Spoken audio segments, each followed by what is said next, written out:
sama dengan Mas Budiman Sujatmiko. Mau ngobrol-ngobrol nih, Mas Boleh. Bud, soal kerjaannya Mas Bud yang baru. Karena Sekolah Rakyat ini salah satu bentuk program untuk mengatasi kemiskinan ya. Kemiskinan. Karena Pak Prabowo ini punya komitmen melawan kemiskinan dan melawan kebodohan. Kemiskinannya dituntaskan, kebodohannya juga harus dituntaskan.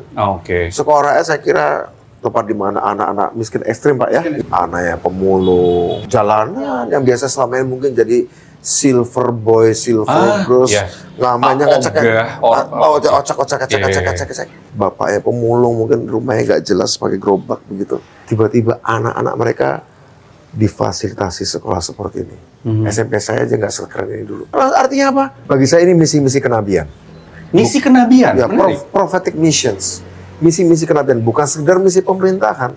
Misi kenabian kan membela yang tertindas, membela yang teraniaya oleh sistem. Hari ini, setelah 80 tahun Indonesia merdeka, ada program mutus rantai kutukan itu. Anda boleh nggak setuju dengan Pak Prabowo, Anda boleh membencinya, Anda boleh tidak memilihnya. Tapi kalau Anda berpikir bahwa ini harus juga gagal, Anda melawan misi-misi kenabian.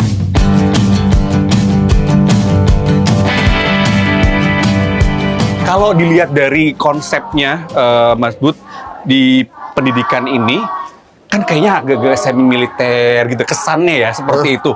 Itu kalau Mas Bud melihatnya... Bagi saya, apapun yang bisa memutus kutukan mata rantai kemiskinan puluhan tahun, sejauh tidak melanggar hak asasi ya. Tapi ini kan bagian dari pendidikan karakter dan hak asasi. Hak asasi mereka atas pendidikan. Menurut saya nggak ada masalah.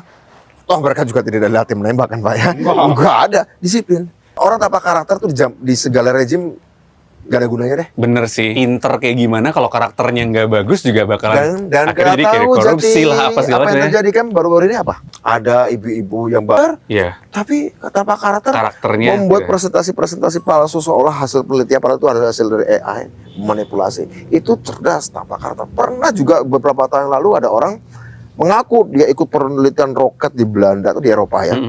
Di Eropa. Nggak tahu ya bukan. Bicara soal yang umum dulu nih, yang intinya dari BP Taskin itu tugas utamanya apa sih?